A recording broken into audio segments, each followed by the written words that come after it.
The Vanished Detective, Episode 4, The Springfield 3.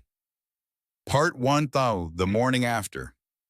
On the morning of June 7, 1992, the front porch light was still burning. The door was unlocked. The dog was inside, nervous and pacing.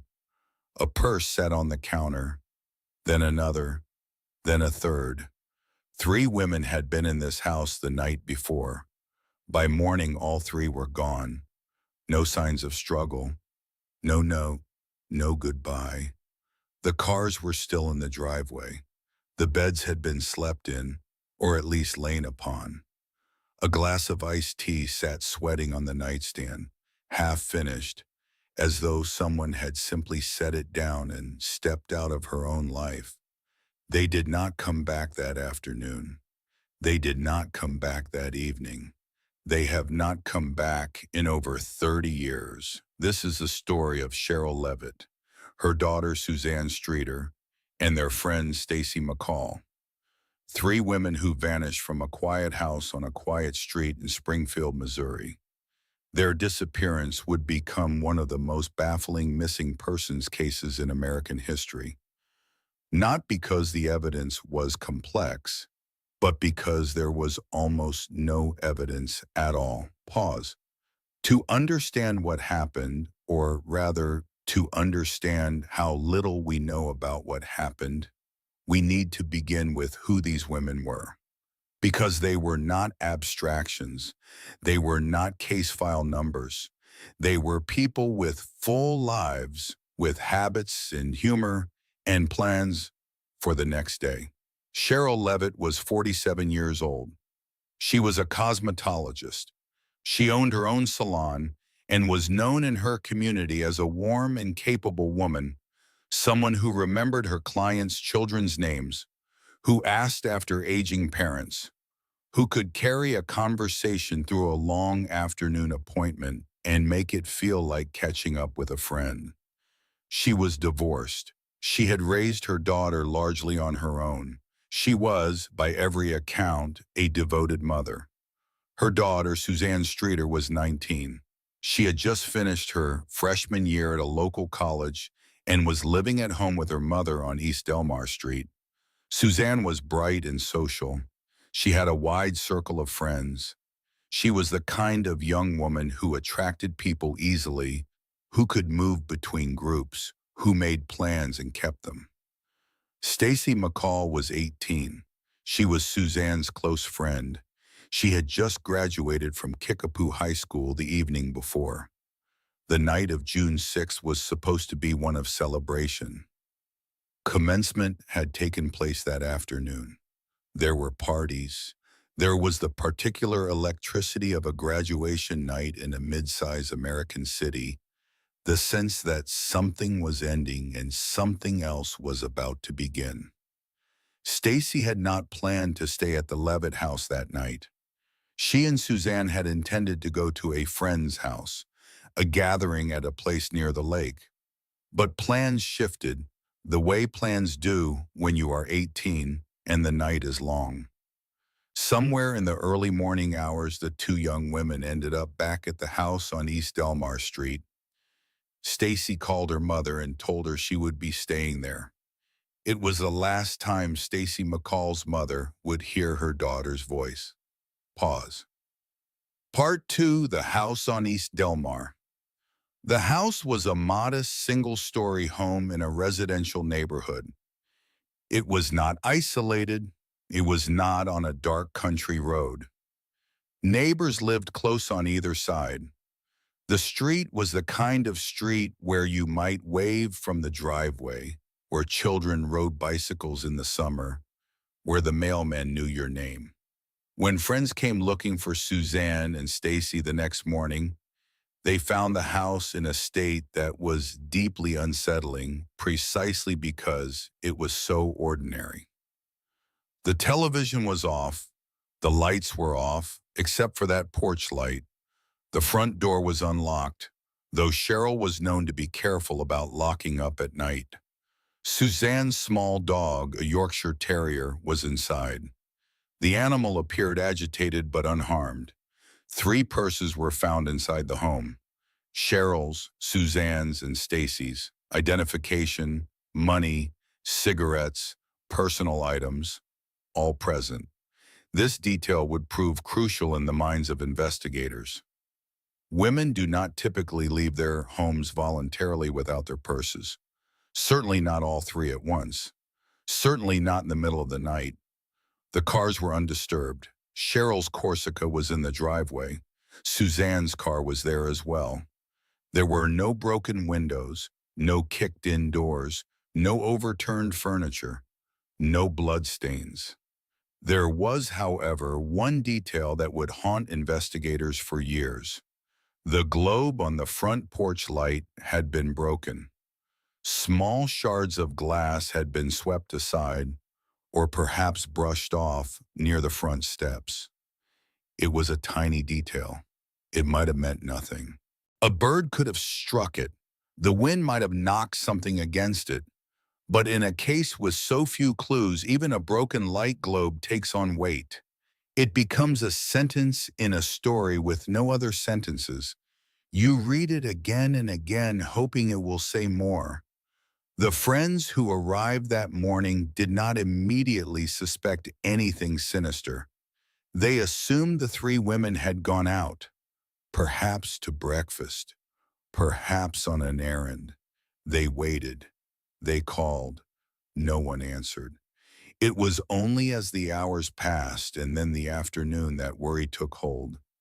By evening, Stacy McCall's mother, Janice, contacted the Springfield Police Department. And here the story takes a turn that still frustrates those close to the case. Pause. Part 3, the investigation begins. The initial response from law enforcement was measured, perhaps too measured. In 1992, missing persons cases involving adults were often treated with a degree of restraint in the early hours. The women were grown, or nearly so. There was no immediate evidence of violence. Officers noted the unlocked door and the purses, but the house itself appeared largely undisturbed. Critically, the home was not sealed as a crime scene right away.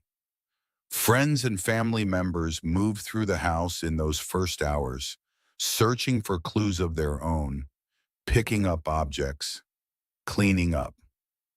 One friend reportedly answered a phone call that came in and heard only heavy breathing on the other end before the caller hung up. The significance of that call, if any, has never been determined. But the phone was not traced. The moment passed. By the time investigators fully grasped the seriousness of the situation, some potential evidence may have already been compromised. This is not a condemnation of the officers involved. It is simply the reality of how these cases sometimes unfold. The first hours are the most important, and in the first hours, no one was yet certain that a crime had even occurred. As days turned into weeks, the Springfield Police Department and the Greene County Sheriff's Office committed significant resources to the case. Detectives interviewed dozens of people. They mapped the movements of all 3 women on the night of June 6th and into the early morning hours of June 7th. Suzanne and Stacy had attended several graduation gatherings. They had been seen at various parties throughout the evening. They appeared to be in good spirits. There was nothing in their behavior that suggested fear or apprehension. They had simply come home and gone to sleep. Cheryl, meanwhile, had spent a quiet evening at home. She had spoken to a friend on the telephone. She had watched television. She had, by all indications, gone to bed at a normal hour. Whatever happened, it happened sometime between roughly 2 in the morning, when Suzanne and Stacy are believed to have arrived at the house, and the mid-morning hours when friends came looking for them. That window of time, perhaps 6 or 7 hours, contains the entire mystery. Everything before it is documented. Everything after it is silence. Pause. Part 4, Theories and Shadows. In any case, this cold, theories multiply. They fill the space left by facts. Some are grounded in evidence. Others are born of desperation, the human need to explain what cannot be easily explained. The most widely discussed theory involves abduction, the unlocked door, the purses left behind, the broken porch light. These details suggest that someone, or more than one person, entered the home in the darkness and took all three women against their will. This would have required a degree of control and planning. Three women, even surprised in their sleep, would be difficult for a single person to manage without some disturbance. And yet no neighbor reported hearing anything unusual that night. No screams, no car doors slamming, nothing. Some investigators have speculated that a weapon, likely a firearm, was used to compel compliance. If someone entered the home with a gun and ordered the women to leave quietly, it might explain the absence of a struggle. Fear is a powerful force. A person staring down the barrel of a weapon in her own bedroom, in the dead of night, is a person who may do exactly as she is told, especially if the lives of others in the house are also being threatened. But who would do this, and why? Over the years, several persons of interest have emerged. None have been publicly charged. One early focus of the investigation involved individuals known to have connections to drug activity in the Springfield area. Suzanne Streeter had, according to some accounts, been acquainted with people on the periphery of that world. Investigators explored the possibility that the abduction was connected to a dispute or a debt, though no definitive link was established. Another thread involved a man with a history of violence against women who was known to have been in the Springfield area at the time. He was interviewed. He denied involvement. He was never charged in connection with the case. There were tips, hundreds of them over the years. Psychics called. Neighbors offered fragments of memory. Anonymous letters arrived at the police station. Each lead was followed. Each trail went cold. One particularly tantalizing piece of information surfaced years later. A man named Robert Craig Cox, a convicted kidnapper and someone already serving time for another crime, reportedly told an acquaintance that he knew the three women were dead and that their bodies would never be found. Cox has never been charged in the Springfield case. He has denied making such statements, and later, when pressed, invoked his right to silence.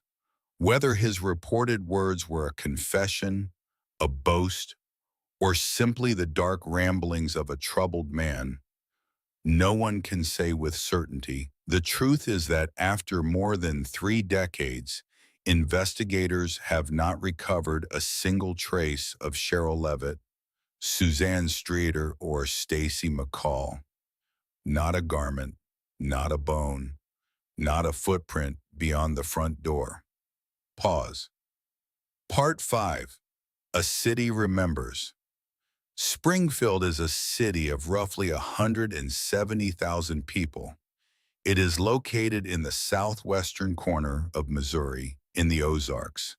It is a place of churches and colleges, of tree-lined streets and county fairs.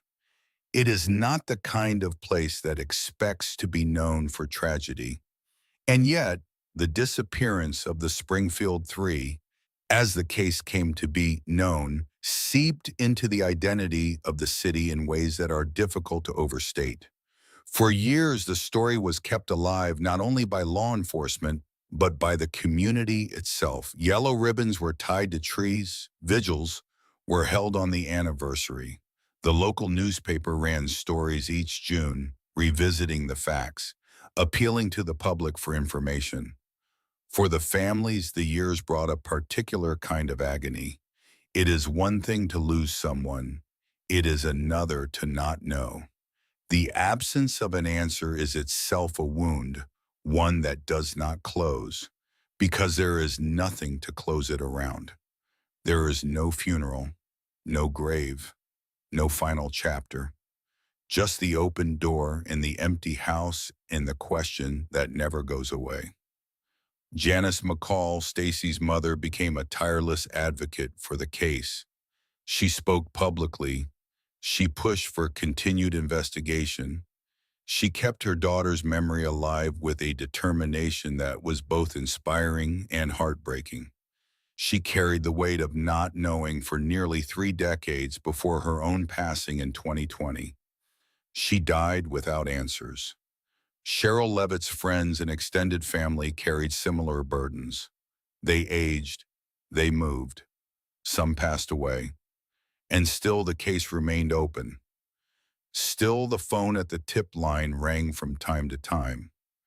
Still someone, somewhere, remembered. Pause. Part 6, The Parking Garage. In 2007, 15 years after the disappearance, a new theory captured public attention. A former profiler and investigator suggested that the bodies of the 3 women might be buried beneath a parking garage that had been constructed on the campus of a local hospital not long after the women vanished. The theory was based on analysis rather than direct evidence. The timing of the construction, certain behavioral profiles, and other circumstantial factors pointed, in this investigator's estimation, to the site as a plausible burial location. The suggestion generated enormous public interest. Families expressed cautious hope. Media coverage intensified. But excavating a parking structure is not a simple matter. It is expensive, it is disruptive, and it requires more than theory. Authorities considered the claim, but ultimately declined to excavate without stronger evidence to justify the cost and the intrusion. Ground-penetrating radar was eventually used at the site. The results were described as inconclusive. There were anomalies in the soil beneath the concrete, but anomalies are not proof. They might indicate a burial. They might indicate a drainage pipe. They might indicate nothing more than the natural irregularity of the earth. The parking garage still stands. The question still lingers beneath it. Whether the women are there, or in a field, or at the bottom of a lake, or somewhere no one has thought to look, remains unknown. The earth keeps its secrets with a patience that outlasts every investigation. Pause. Part 7, What Remains. Let us return for a moment to that morning, June 7th, 1992. The sun rose over Springfield, Missouri, the way it always did. The paper boy made his rounds. Sprinklers came on in front yards. Coffee was poured. Church bells rang in the distance. On East Delmar Street, the porch light burned. The dog waited by the door. Inside the house, everything was in its place. The half-finished glass of tea, the purses on the counter, the car keys, the shoes by the bed. It looked like a home where people still lived. It looked like a place someone had stepped away from for only a moment. A house caught in the middle of an ordinary night, frozen at the instant before something shattered. 3 women lay down to sleep in that house. They were tired. They were content. Suzanne and Stacy had just celebrated one of the great milestones of youth. Cheryl had likely waited up for them, the way mothers do, and then turned off the lights and gone to bed herself. What came next, whether it was a knock at the door or a forced entry or something else entirely, happened in silence. It happened in darkness, and it left behind almost nothing. That is what makes this case so enduring. Not its complexity, but its emptiness. There is no thread to pull. There is no locked room puzzle to solve. There is only absence. 3 women were here and then they were not. And the world closed over the space where they had been like water closing over a stone.